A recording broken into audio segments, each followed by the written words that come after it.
وَلَنَبْلُوَنَّكُم بِشَيْءٍ مِّنَ الْخَوْفِ وَالْجُوعِ وَنَقْصٍ مِّنَ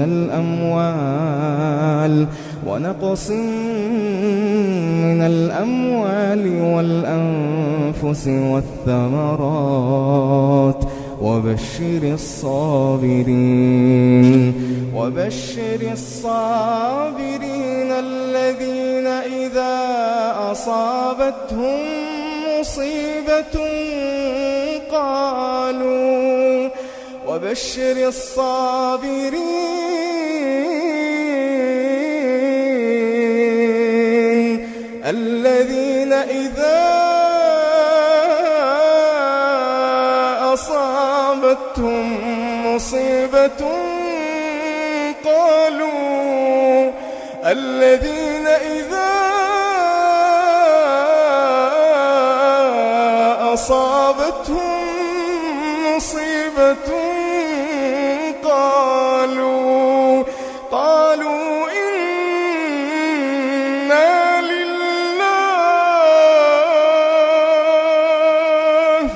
قالوا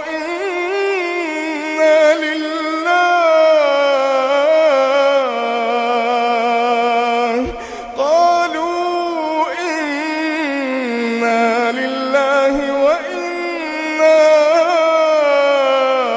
إِلَيْهِ راجعون أولئك عليهم صلوات من ربهم ورحمة وأولئك هم المهتدون إن الصفا والمروة من شعائر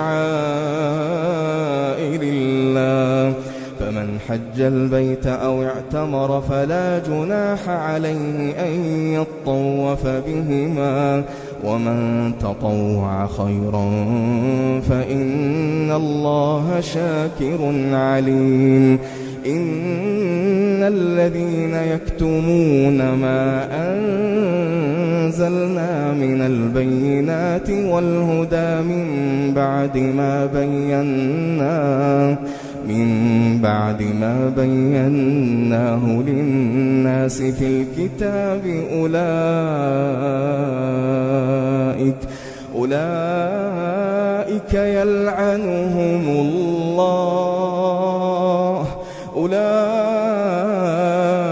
أولئك يلعنهم الله ويلعنهم اللاعنون إلا الذين تابوا وأصلحوا وبينوا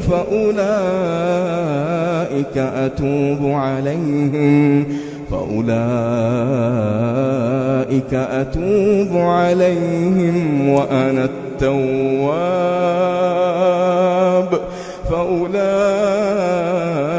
أتوب عليهم وأنا التواب الرحيم إن الذين كفروا وماتوا وهم كفار أولئك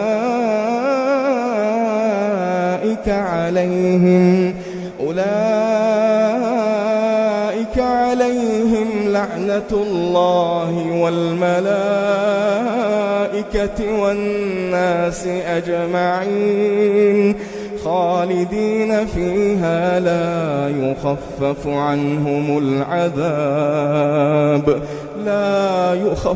عنهم العذاب ولا هم ينظرون وإلهكم إله واحد لا